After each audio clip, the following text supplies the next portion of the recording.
Masih di Agis Pagi pemirsa, Wali Kota Surakarta Gibran Rakabuming Raka disambangi oleh mantan Gubernur DKI Jakarta Anies Baswedan. Keduanya menikmati sarapan di sebuah hotel di Kota Surakarta, Jawa Tengah. Namun katanya tidak ada pembicaraan politik.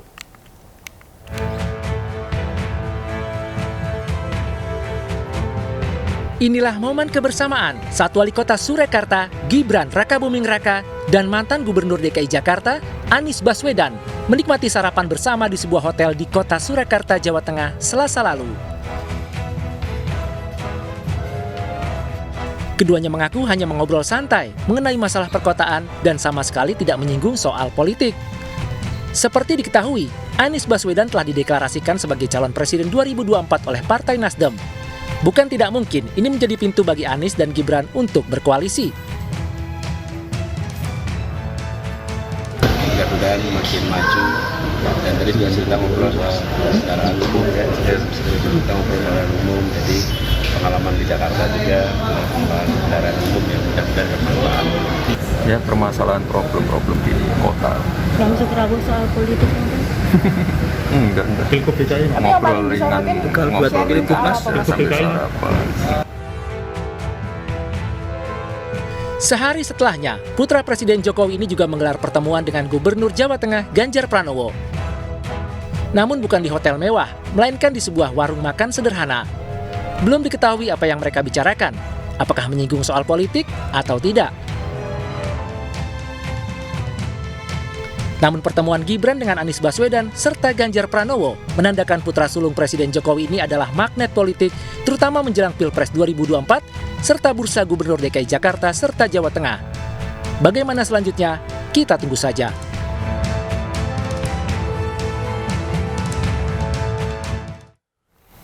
Sementara itu pemirsa, Anies Baswedan juga menyapa milenial di Pendopo Lawas, Kota Yogyakarta. Kedatangan Anies Baswedan di Pendopo Lawas, alun-alun Kota Utara Yogyakarta disambut meriah para pengunjung kafe dan beberapa di antaranya mengajak untuk foto bersama. Selain itu, Anies juga menyapa dan berbincang santai dengan beberapa milenial yang ada di lokasi. Setelah itu, Anies menyempatkan bernyanyi bersama musisi dan diikuti para pengunjung dengan meriah.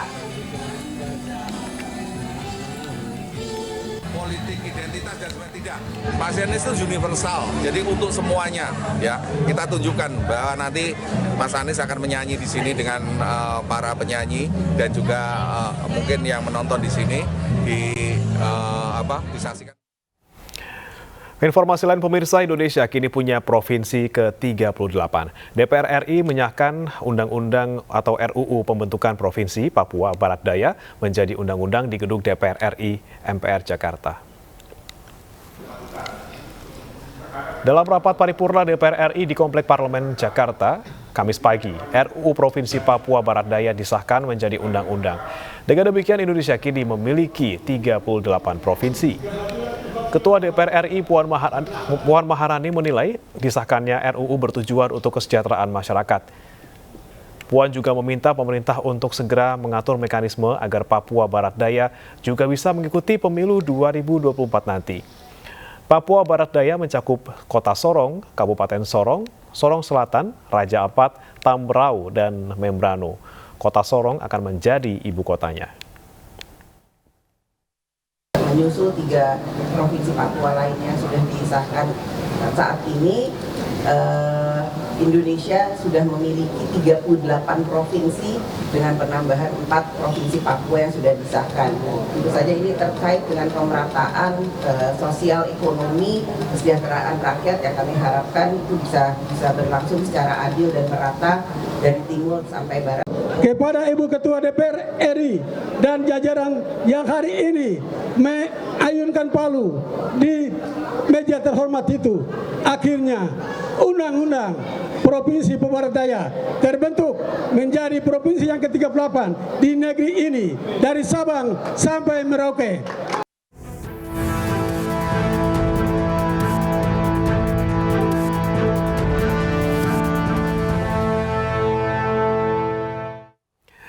Pemirsa, Presiden Joko Widodo menyempatkan diri berkunjung ke Pasar Badung sebelum meninggalkan Bali usai gelaran G20. Dalam kesempatan ini, Presiden juga menyampaikan apresiasi kepada para jurnalis asing atas keikutsertaan mereka dalam KTT G20.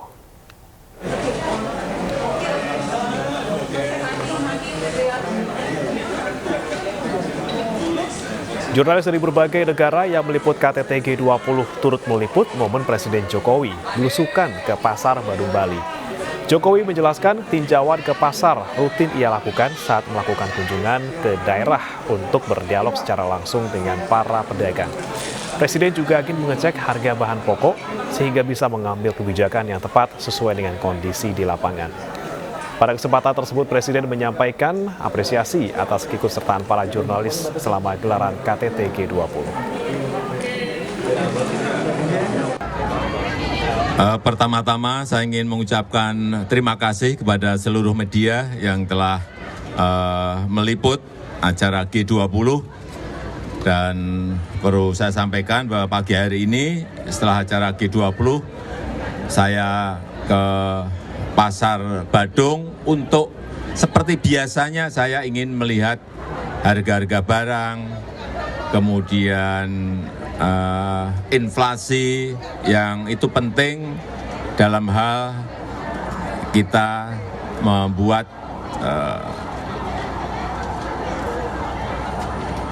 policy dari keadaan-keadaan yang ada di pasar. Dan itu kita lakukan kalau pas saya berkunjung baik ke desa, ke kota di 514 kabupaten kota, ke provinsi dan lain-lainnya. Sementara itu, di sela acara KTT G20, Presiden Jokowi dan Presiden Tiongkok Xi Jinping secara daring menyaksikan uji dinamis kereta cepat Jakarta-Bandung atau KCJB di Stasiun Tegaluar, Kabupaten Bandung, Jawa Barat. Proses pembangunan kereta cepat Jakarta-Bandung telah mencapai 80% lebih.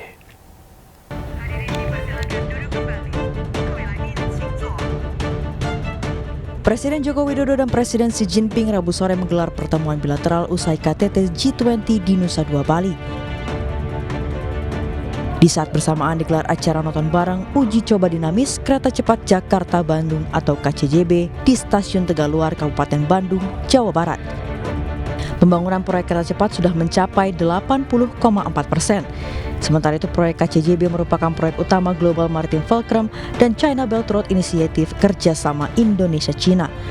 Pemerintah Indonesia berkomitmen untuk memberikan dukungan penuh terhadap penyelesaian proyek ini, baik dalam bentuk dukungan kebijaksanaan dan finansial sesuai ketentuan peraturan di Indonesia. Uji dinamis dilakukan sepanjang 15 km dari Stasiun Tegaluar menuju Casting Yard 4 di daerah Kopo, Kota Bandung. Pada uji dinamis, kereta inspeksi akan melaju dengan kecepatan terbatas hingga maksimal 80 km per jam di bawah kecepatan maksimum 300 km per jam. Kereta ini mampu mendeteksi lebih dari 60 parameter teknis secara real time, mulai dari status perawatan jalur, listrik aliran atas, komunikasi persiaran, dan respon dinamis kereta. Presiden Joko Widodo optimis proyek kereta cepat Jakarta-Bandung akan rampung dalam waktu dekat.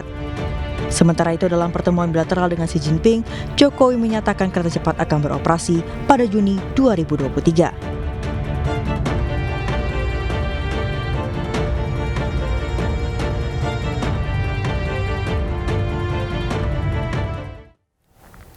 Presiden China Xi Jinping tertangkap kamera memarahi Perdana Menteri Kanada Justin Trudeau.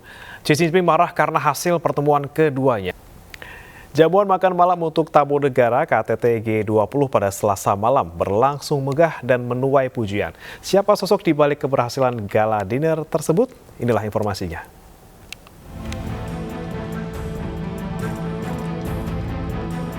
Kemegahan gala dinner KTT G20 yang digelar di Taman Budaya Garuda Wisnu Kencana Bali Selasa malam lalu menuai decak kagum dan pujian banyak pihak. Tak hanya menikmati kuliner lezat khas Indonesia, para kepala negara dan delegasi G20 juga disuguhi hiburan yang tak kalah menakjubkan. GWK disulap menjadi panggung yang menyajikan musik hingga tarian khas yang menggambarkan kekayaan dan keragaman warisan budaya Indonesia. Dilengkapi dengan tata cahaya spektakuler, tak heran jika gala dinner ini menuai pujian dari para tamu negara yang hadir. Adalah Wisnu Tama, sosok di balik keberhasilan gala dinner tersebut. Mantan Menteri Pariwisata dan Ekonomi Kreatif ini mendapat kepercayaan sebagai koordinator tim asistensi dan kemitraan G20. Wisnu Tama bersama Wakil Menteri Pariwisata dan Ekonomi Kreatif Angela Tandusudibyo memantau langsung jalani acara dari balik layar. Dalam akun Instagramnya, Angela mengaku bersyukur atas kelancaran acara, meski mengaku sempat ada ketegangan karena ada penyesuaian kondisi di lapangan. Sementara Wisnu Tama mengucapkan terima kasih kepada Presiden Joko Widodo atas kepercayaan yang diberikan. Atraksi budaya yang spektakuler kian lengkap dengan sajian kuliner khas Indonesia. Sosok di balik lezatnya menu jamuan para tamu G20 tak lain adalah pakar kuliner William Wongso. Menu yang disajikan diberi tema Aneka Ratna Mutu Manikam atau Diversity in One.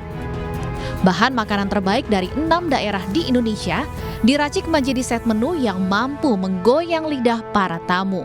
G20 ini sudah dilaksanakan, kita lakukan selama sekitar 6 bulan atau 6 bulan lebih dengan Seknek dan Kemlu. Diversity in One. Jadi kan 20 negara kita tetap bersatu gitu. KTT G20 tahun 2022 resmi berakhir. Indonesia pun dinilai sukses menjalankan presidensi G20 di tengah kondisi geopolitik global yang tidak menentu.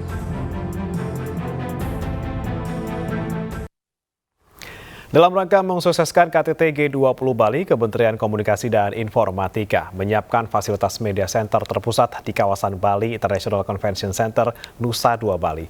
Media center difasilitasi untuk para jurnalis dari berbagai platform, baik nasional maupun internasional.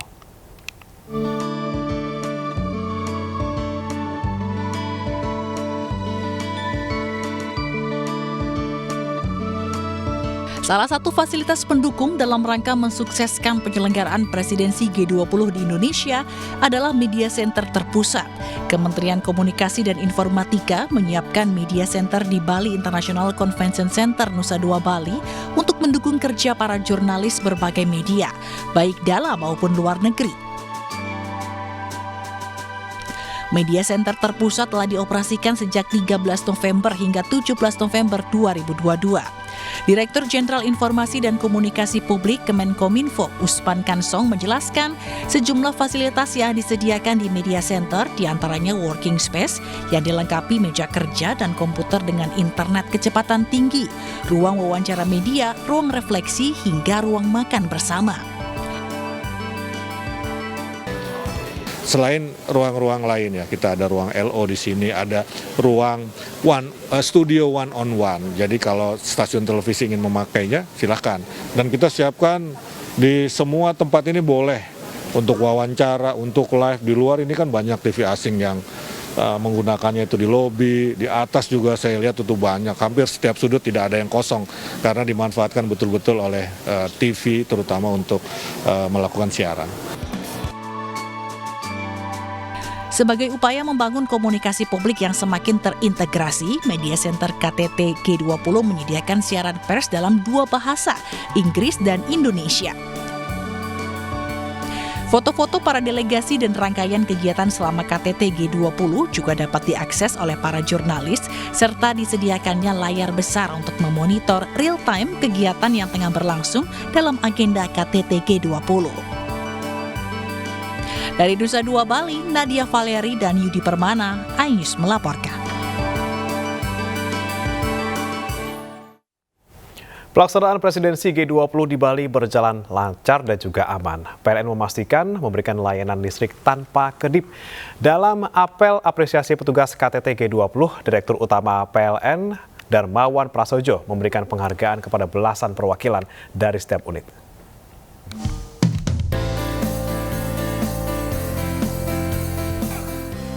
Direktur Utama PLN Darmawan Prasojo memimpin langsung apel apresiasi personel pengamanan kelistrikan G20 di kantor Unit Induk Distribusi atau UID Bali di Denpasar.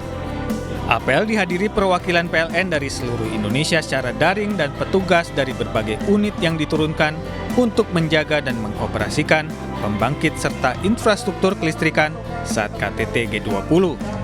Personel tak hanya dari Bali tetapi juga didatangkan dari Jawa Timur, Jakarta, Banten, Yogyakarta, Jawa Tengah, dan Jawa Barat.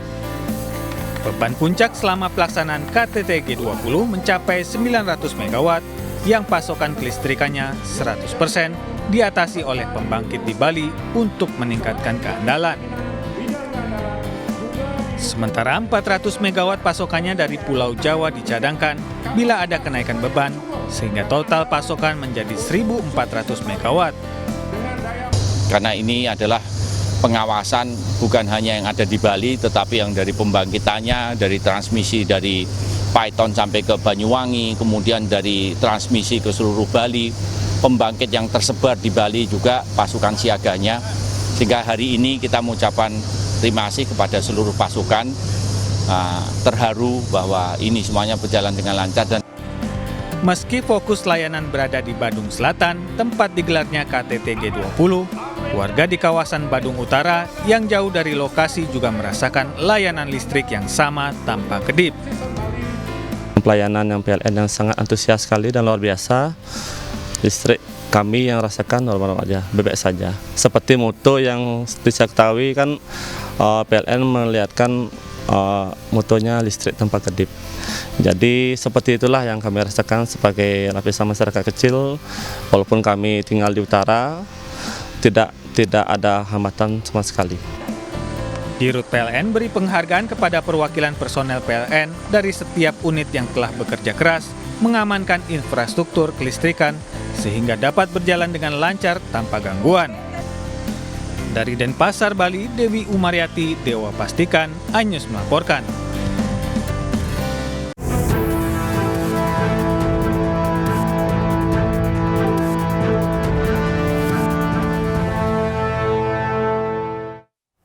Warga Kiev bersiap hadapi musim dingin di tengah serangan Rusia. Informasi mancanegara akan hadir usai Anyus Pagi kembali.